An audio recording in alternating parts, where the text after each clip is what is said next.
ആഫീസിൽ പോകുന്നില്ലേ? ഇല്ല. ഇങ്ങനെ ദുഃഖിച്ചിരുന്നിട്ട് എന്താ കാര്യം? വലിയ തറവാട്ടി പറഞ്ഞ കുട്ടിയാ. കുറച്ചുകൂടെ സ്നേഹമായിട്ടൊക്കെ പെരുമാറിക്കൂടെ നിനക്ക്? എത്രയും വേഗം രാധികയെ ചെന്ന് കണ്ട് കാര്യങ്ങളൊക്കെ സംസാരിക്ക്. വഴക്കൊക്കെ തീർത്ത് ആ കുട്ടിയെ കൂട്ടിക്കൊണ്ടുവരാൻ നോക്ക്.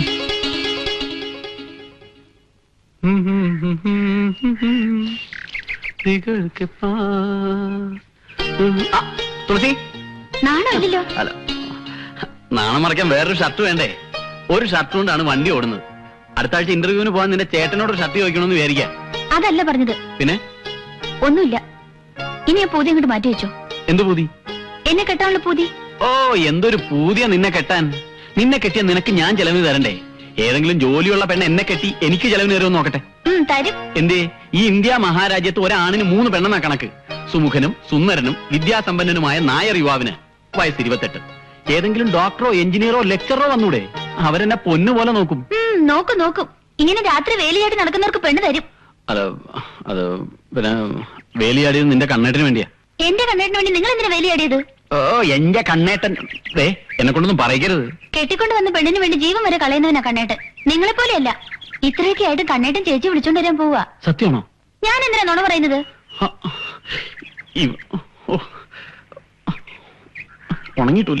ഉണങ്ങിയിട്ടില്ലെങ്കിലും സാരമില്ല. ഇവനെന്ന് ഞാൻ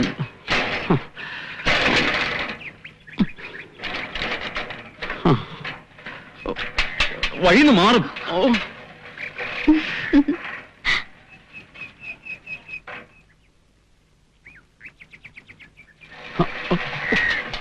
കൊണ്ടാടത്തിന് ബ്രേക്കുമില്ല. ഗോവിന്ദേട്ടാ, ഒന്ന് ഓടി വന്നേ. എന്താ വേഗം പോയി ഷർട്ട് ഇട്ടു വന്നേ. അവള് വീട് തന്നെ ഏൽപ്പിച്ചിട്ട് അടുത്ത വീട്ടിൽ ലെക്ചറിന് പോയിരിക്കും. സംഗതി ആകെ കുഴപ്പമാകും. വേഗം പോയി ഷർട്ട് ഇട്ടോണ്ട് വാ. അതിപ്പോ പോയി ഷർട്ട് ഇട്ടു പാടോ.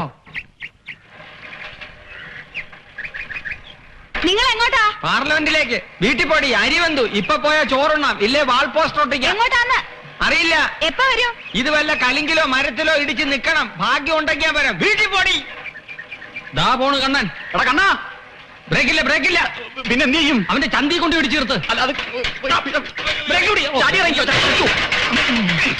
നീ എങ്ങോട്ടാ പോണേ? പറയാൻ മനസ്സില്ല. ഇനി നിങ്ങളുമായിട്ട് ഒരു കൂട്ടുമില്ല. എന്റെ കാര്യം നോക്കാൻ എനിക്കറിയാം. സുല്ല് പറയല്ലേ കണ്ണ. നിന്നെ പുല്ലാക്കിയത് അവളാ, ഞങ്ങളല്ല. എല്ലാരെയും എനിക്കറിയാം. കൂടെ നിന്ന് കുഴി തോണ്ടുന്നവരാ നിങ്ങൾ. ഇനി എന്നെ ഉപദേശിക്കണ്ട. എടാ, നിന്റെ അഭ്യുദയകാംക്ഷികളാണ് ഞങ്ങൾ. അങ്ങനെ ആരും എനിക്ക് വേണ്ടി ഇപ്പൊ കാഷ്ടിക്കണ്ട. എടാ, 1ാം ക്ലാസ് മുതൽ ഒരു ബെഞ്ചിൽ ഒരുമിച്ചിരുന്ന് പഠിച്ചവരാണ് നമ്മൾ. ആ സ്നേഹം നിനക്കുണ്ടായിരുന്നെങ്കിൽ വേണ്ട, ഞാനൊന്നും പറയുന്നില്ല. എന്നെ വിട്ടേക്ക്. കണ്ണാ, എന്തിനും വേണ്ടത് ക്ഷമയാണ്. ഇപ്പൊ നീ ഓടിച്ചടി അങ്ങോട്ട് ചെല്ലരുത്. വഷളാകും. അത് ഞാൻ സഹിച്ചോളാം. ഇനിയെങ്കിലും എന്നെ ഉപദ്രവിക്കാതെ വിട്ടാ മതി. എടാ, അതിന് ഞങ്ങൾ നിന്നോട് എന്ത് ചെയ്യുന്ന പറ. നിങ്ങൾക്കറിയില്ലേ, നിനക്ക് വേണ്ടി ഞങ്ങൾ ജീവിക്കുന്നത് തന്നെ. എന്തിനാ ഗോവിന്ദേട്ടാ നുണ പറയുന്നത്? എത്ര വഴക്കുണ്ടായാലും ഒരു ദിവസമെങ്കിലും കമല ചേച്ചിയെ കാണാതെ ഗോവിന്ദേട്ടന് കഴിയാൻ പറ്റുമോ? കാരണം ഞാൻ പറയുന്നു. നിന്റെ കാര്യം എനിക്കറിയാം. ഞാൻ ആശുപത്രി കിടന്നപ്പോ തുളസിക്ക് പറയത്തക്ക ദുഃഖമൊന്നും ഉണ്ടായിരുന്നില്ല. പക്ഷെ നിനക്ക് പരിക്ക് പറ്റിയപ്പോ അവൾക്ക് സഹിക്കാൻ കഴിഞ്ഞില്ല. നിനക്ക് വല്ലാതെ ഫീൽ ചെയ്തു. നീ രാധികയെ മറക്കണമെന്നൊന്നും ഞങ്ങൾ പറയില്ല. പക്ഷെ ഇപ്പൊ നീ അങ്ങോട്ട് ഓടിച്ചെന്നാ അവര് നിന്നെ വകവെക്കില്ല. വെക്കണ്ട. ബസ് വന്നു, ഞാൻ പോട്ടെ.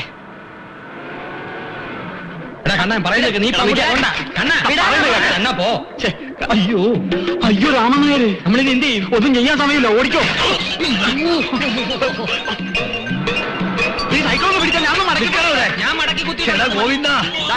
ഇല്ലാത്ത കാശ് ഉണ്ടാക്കി എന്റെ വാക്ക് വിശ്വസിച്ചിട്ടാണ് ഞാൻ ഇതിനെ പൊരുകിയത്. അവസാനം എന്നെ നശിച്ച് നാരായണക്കല്ല് ഞങ്ങൾ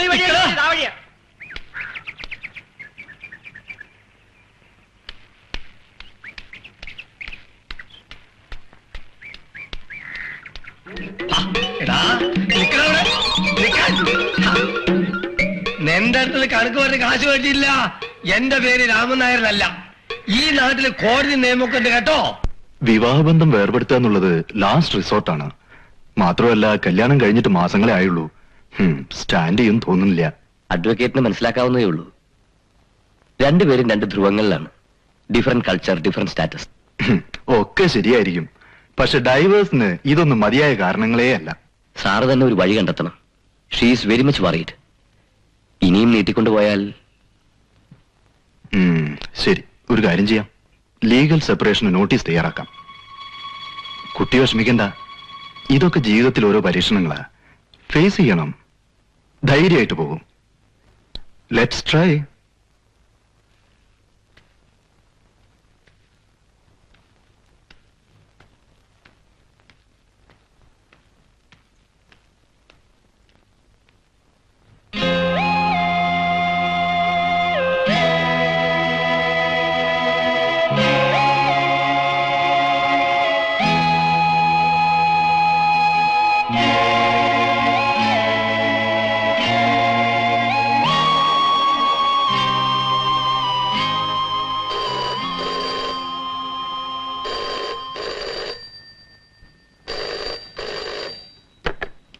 ഹലോ. എന്താ മോളെ, 4 മണിയായില്ലേ? നിങ്ങൾ വരുമെന്ന് വിചാരിച്ച അച്ഛൻ എവിടെയും പോവാതെ കാത്തിരിക്കുക. അച്ഛാ, ഉടനെ വന്നേക്കാം. രാകേഷ് ഇതുവരെ എത്തിയിട്ടില്ല. പതിവ് പോലെ അച്ഛൻ നോക്കിയിരിക്കും, നിങ്ങൾ വരില്ല. ഇന്ന് എങ്ങനെ എത്താമെന്ന് പറഞ്ഞിട്ടുണ്ട്. ആ, ദേ എത്തിട്ടോ.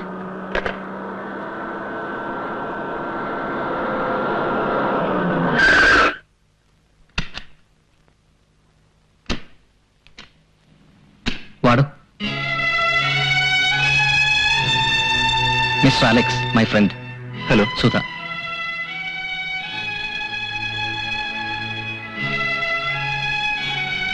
ആ, താനിരിക്കാൻ ഞാനിപ്പോ. Okay.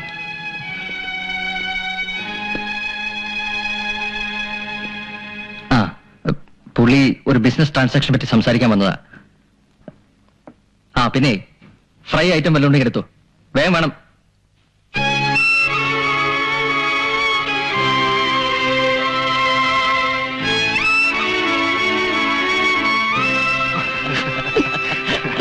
Fantastic, fantastic, Rakesh. Your tie is superb, I say. One for the road. Oh no, Come on, no, no, no. Come on. No, Rakesh.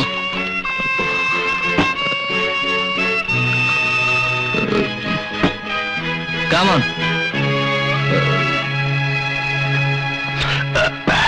അപ്പൊ ഞാൻ ഇറങ്ങുന്നു. ഓ. എല്ലാം പറഞ്ഞതുപോലെ Okay. ജനുവരി 10th മുമ്പ് അഗ്രിമെന്റ് സൈൻ ചെയ്യും. Oh, thanks a lot. Okay. സുധേ. വിളിക്കണ്ട, ഉറങ്ങി കാണും. Good night. Good night, good night. See you. Bye. Keep your manners. He is my guest. അയാൾ ഇറങ്ങുമ്പോൾ അവിടെ വന്നാലെന്താ? അഡ്വക്കേറ്റ് ചന്ദ്രശേഖര മേനോന്റെ മകളുടെ അഭിമാനം ഇടിഞ്ഞു പോകും. 4 മണി മുതൽ ഞാൻ കാത്തിരിക്കാമെന്ന് രാകേഷിന് അറിയാലോ. ഇങ്ങനെയായിരുന്നു ഈ വരുന്ന കാര്യം ഞാൻ അച്ഛനോട് പറയില്ലായിരുന്നു. അച്ഛൻ അറിയാൻ ഞാൻ ബിസിയാണെന്ന്. രാകേഷിന് ബന്ധങ്ങളുടെ വില അറിയില്ല. ഞങ്ങൾ ഇങ്ങനെയൊന്നും അല്ല വളർന്നത്. നിന്റെ ഈ ചീപ്പ് സെന്റിമെന്റ്സ് കള. കമ്പ്യൂട്ടർ സയൻസിൽ 1ാം റാങ്കിൽ പാസ്സായ ഞാൻ ഭാര്യയിൽ നിന്നും അല്ല പ്രതീക്ഷിക്കുന്നത്. രാകേഷിനോട് സംസാരിക്കാനുള്ള പാണ്ഡിത്യമൊന്നും എനിക്കില്ല. എന്തു പറഞ്ഞാൽ അവസാനം ഒരു കീഴടങ്ങ്. പിന്നെ ഈ കരച്ചിലും പിടിച്ചിലും കൊണ്ട് കാര്യമൊന്നുമില്ല. B practical. ഞാൻ ഒരിക്കലും തിരിഞ്ഞു നോക്കാറില്ല. ഉയരങ്ങൾ മാത്രമായിരുന്നു എന്റെ ലക്ഷ്യം. ഇന്നേ വരെ അത് പിഴച്ചിട്ടുമില്ല. ഇനി നീ അതിനൊരു തടസ്സമാവുമെങ്കിൽ എനിക്കതൊരു പ്രശ്നമല്ല. മനസ്സിലായല്ലോ?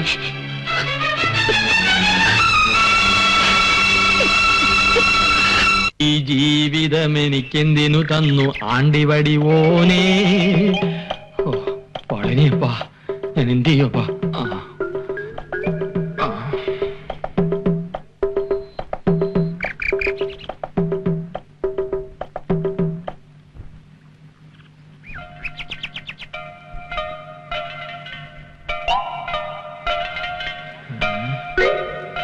രക്ഷപ്പെട്ടല്ലോ, ഞാൻ രക്ഷപ്പെട്ടില്ല.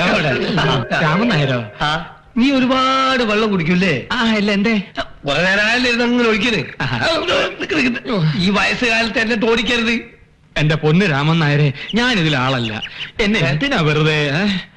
നിനക്ക് അങ്ങനെ ഒഴിയാൻ പറ്റില്ലല്ലോ. നീയും എന്റെ കൂടെ വാ. നിന്നെ കൊല്ലൊന്നുമില്ല.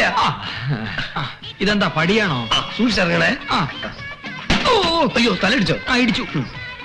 എന്റെ അമ്മേ. അയ്യോ, ഇവിടെ ഇടിച്ചോ? ആ, വീണ്ടും ഇടിച്ചു. ഇന്ന് മൊത്തം ഇടിയാണല്ലോ. ആ, ഇടി വാരമാ. ഇവിടെ ഇനി ഇടിയപ്പോ കാണൂ. ഗോവിന്ദനിരിക്കെ. എന്താ കഴിക്കാൻ വേണ്ട ഗോവിന്ദ? എന്റെ ദൈവമേ, ഇയാൾക്ക് ഭ്രാന്ത് പിടിച്ചോ? ധൈര്യമായിട്ട് പറഞ്ഞോളൂ. എനിക്കൊന്നും വേണ്ട, എനിക്ക് ഓഫീസിൽ പോകാൻ സമയമായി. അങ്ങനെ പോവാൻ പറ്റേ? ചിക്കൻ ബിരിയാണി. ഗുരുവായൂരപ്പ, ഞാൻ കാരണമല്ലേ ഇതെല്ലാം. ആ പാപം എനിക്കല്ലേ. തന്നെ ആരും കുറ്റം പറയില്ല. മനുഷ്യനല്ലേ, അബദ്ധം പറ്റും.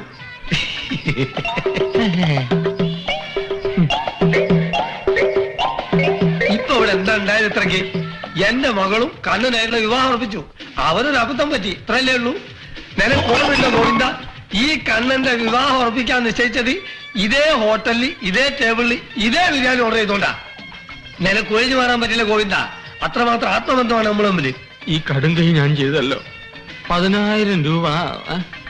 ആ 10,000 തിരിച്ചു തരാൻ ആരാ പറഞ്ഞത്? എന്റെ മോളെ കെട്ടിച്ച സ്ത്രീധനായിട്ട് തന്നതല്ലേ. ഒക്കെ കലങ്ങി തെളിഞ്ഞു എന്ന് വിചാരിച്ചാൽ മതി ഗോവിന്ദ. ഇനി കാര്യങ്ങൾ പറയാലോ. ആ പെണ്ണ് ബന്ധം ഒഴിയാൻ കേസ് കൊടുക്കാത്രേ. രാമൻ നായർ ഇതെങ്ങനെ അറിഞ്ഞു? വക്കീലിന്റെ അടുത്ത് നിന്നാണ് രാമനായർ വരുന്നത്. കണ്ണനിത് അറിഞ്ഞോ? അറിഞ്ഞാൽ എന്തൊരക്കാടോ. ഒരു ബന്ധം മുറിഞ്ഞ മറ്റൊരു ബന്ധം ഏറ്റുകൂട്ടണം. കഴിഞ്ഞതൊക്കെ മറക്കുക. എന്നിട്ട് നമ്മൾ നിശ്ചയിച്ച പോലെ കണ്ണനെ കൊണ്ട് എന്റെ മോളെ കെട്ടിക്ക. അത് നടക്കുവോ? നടക്കണം. പിന്നെ താൻ ഏത് മൂട്ടിലെ മധ്യസ്ഥനാടോ? എണ്ണി വാങ്ങിയില്ലേ 10,000 റുപ്യ? ശരിയാ, കണ്ണനും ഇതാണ് നല്ലതെന്ന് തോന്നുന്നു. പിന്നെ ഒരു കാര്യം, അമ്പലത്തിൽ വെച്ചുള്ള കളി ഇനി വേണ്ട, എന്റെ വീട്ടിൽ വെച്ച് മതി. അതും എന്റെ മോൻ വരുന്നതിന് മുമ്പ് നടക്കണം. മോൻ അറിയാലോ. പിന്നെ ഏറ്റ് രാമൻ നായരെ.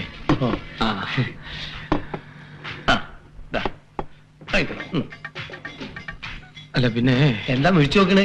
ഒന്നുമില്ല. കഴിക്കൂ. മുട്ട കിട്ടി, ബാക്കിയെല്ലാം പോയി. എന്ത് ധൈര്യത്തിലാ ഗോവിന്ദേട്ടൻ ഏറ്റത്? രാധിക എന്ന തങ്ക വിഗ്രഹത്തെ അവൻ മനസ്സിൽ പ്രതിഷ്ഠിച്ചിരിക്കുകയല്ലേ. അത് അത്ര പെട്ടെന്ന് ഇളക്കി മാറ്റാൻ പറ്റൂ? പ്രതിഷ്ഠ താനെ ഇളകിപ്പോയതല്ലേ. രാമൻ നായർ വലിയ പ്രതീക്ഷയില്ല. അയാളുടെ കാര്യം ആലോചിക്കുമ്പോ കഷ്ടം തോന്നുന്നു. അപ്പൊ കണ്ണനെ പറഞ്ഞ് മനസ്സിലാക്കുന്ന കാര്യം ആലോചിക്കുമ്പോഴോ? നീ കുറെ നേരമായല്ലോ വെള്ളത്തിൽ തപസരിക്കാൻ തുടങ്ങിയിട്ട്. കരയിലോട്ട് കയറ്റ്. ആ ലുങ്കി ഉണങ്ങാതെ ഒരു രക്ഷയില്ല ഗോവിന്ദേട്ടാ. അയ്യോ. ലുങ്കി അലക്കണ ദിവസം ഷർട്ട് അലക്കാൻ പറ്റില്ല. രണ്ടും കൂടി അലക്കാൻ മുതലാവേ ഇല്ല. ഒരു കഷ്ണം 501 സോപ്പ് കൊണ്ടാണ് ഞാൻ ഒരു മാസം കഴിച്ചു കൂട്ടുന്നത്. എന്നാണ് അതിന്റെ ദാരിദ്ര്യം തീരുക? ശരിയാ, ഞാനൊരു ദരിദ്രവാസിയല്ലേ ഗോവിന്ദേട്ടാ. ഈ വെള്ളത്തിന് ഈ പച്ചനിറം ഇല്ലെങ്കിൽ ഇതിന്റെ ആഴം അറിയും. അതുപോലെ ഈ കളിയും ചിരിയും തമാശ ഒന്നും ഇല്ലെങ്കിൽ എന്റെ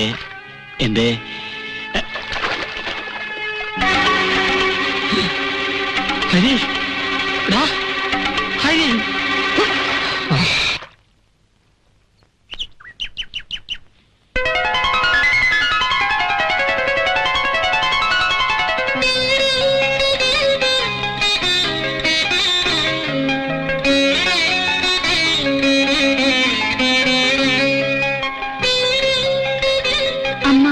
അമ്മയും തുളസി അമ്പലത്തിൽ പോയി.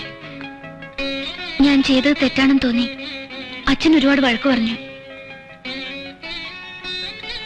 എന്നോട് ക്ഷമിക്കണം. അല്ല, ഞാനാണ് തെറ്റ് ചെയ്തത്.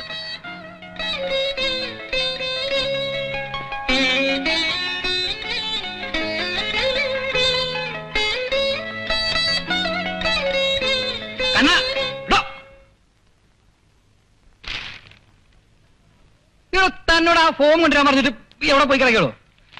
എനിക്ക് തിരിച്ചു തരാനല്ല പറഞ്ഞത്, ടൈപ്പ് ചെയ്യാൻ കൊടുക്കാൻ. Sorry sir. തന്നെ കൊണ്ടൊക്കെ തോറ്റു.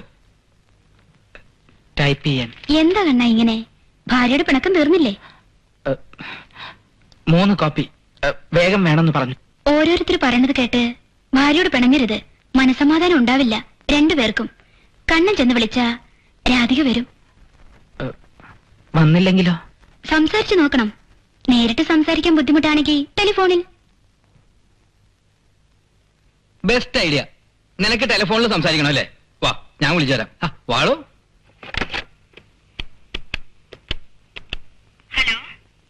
ഒരു കിളിനാദം. ഹലോ, രാധികയുണ്ടോ? മനസ്സിലായില്ലേ? ഒന്ന് ഓർത്തു നോക്കൂ. കൊച്ചു കള്ളി, എനിക്കറിഞ്ഞുകൂടെ? പാർക്കിൽ വെച്ച് കണ്ടപ്പോൾ എന്തൊക്കെയാ പറഞ്ഞത്? ഇപ്പോഴും മനസ്സിലായില്ലേ? രാധിക സ്വല്പം ചൂടില്ല. ഹലോ രാധിക, ഞാനായത്. ഇപ്പൊ സംസാരിച്ചത് സുഗതനാ. അവൻ സ്ത്രീ ശബ്ദത്തിൽ സംസാരിച്ചതാ. അവൻ ഇങ്ങനെ ഒരു അസുഖമുണ്ട്. ഞാൻ ഭർത്താവ് കണ്ണൻ. ഭർത്താവാണ് പോലും. നിങ്ങൾ അവൾക്ക് കുറച്ച് സൗകര്യം കൊടുക്കും മനുഷ്യ. നിങ്ങളുടെ ശല്യം സഹിക്ക് വയ്യാതാ അവൾ ഓടിപ്പോന്നത്. ഇവിടെയും താൻ അവൾക്ക് സമാധാനം കൊടുക്കില്ലേ? വെക്കണ ഫോൺ.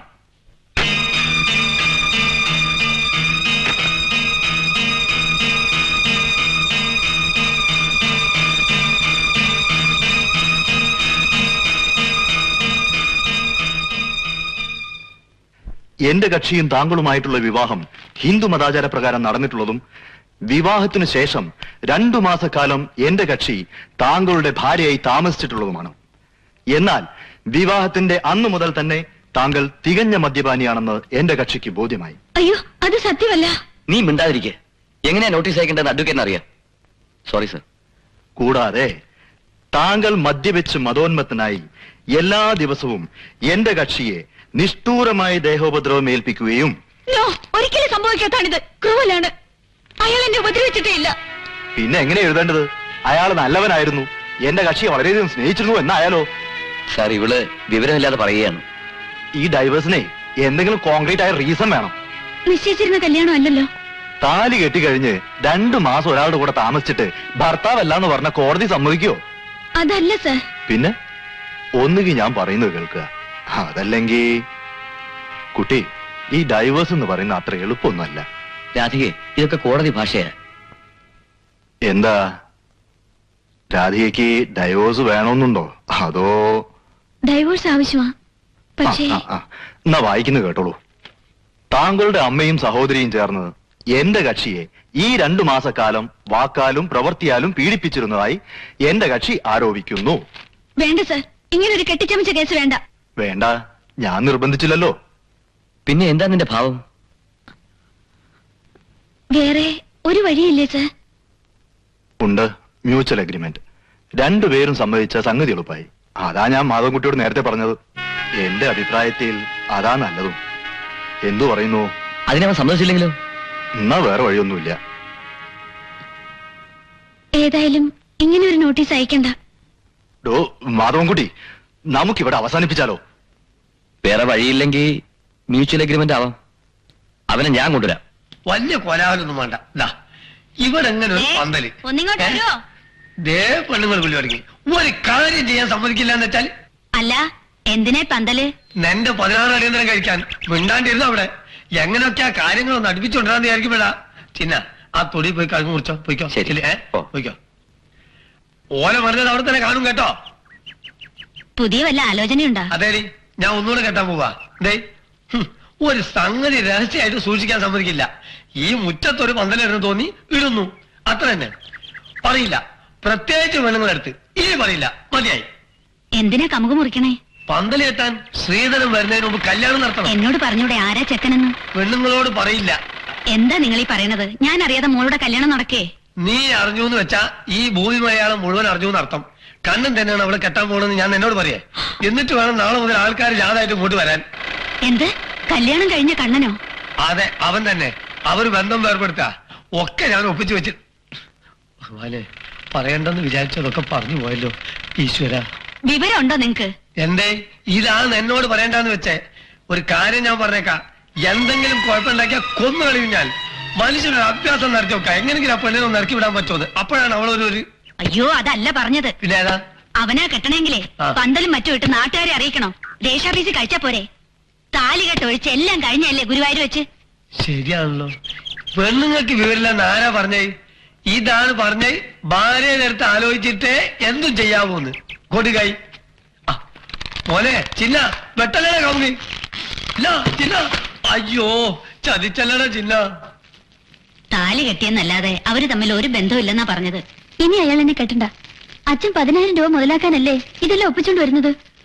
ദേ, നാവ് കൂടുന്നു. ഇതുവരെ ഞാൻ സംസാരിച്ചിട്ടില്ലല്ലോ. ഒക്കെ നിങ്ങൾ നിശ്ചയിച്ചു, ഞാൻ അനുസരിച്ചു. എനിക്കറിയാം എന്റെ ചേട്ടൻ പട്ടിണി കിടന്നുണ്ടാക്കിയ കാശാന്ന്. എന്ന് വെച്ച് എന്ത് ചെയ്യണമെന്ന് ഞങ്ങൾ തീരുമാനിച്ചോളാം. ഇല്ലമ്മേ, ഞാൻ തീരുമാനിച്ചു കഴിഞ്ഞു. ഈ കല്യാണം നടത്താൻ നിങ്ങൾ നിശ്ചയിച്ച എന്നെ നിങ്ങൾ ജീവനോടെ കാണില്ല.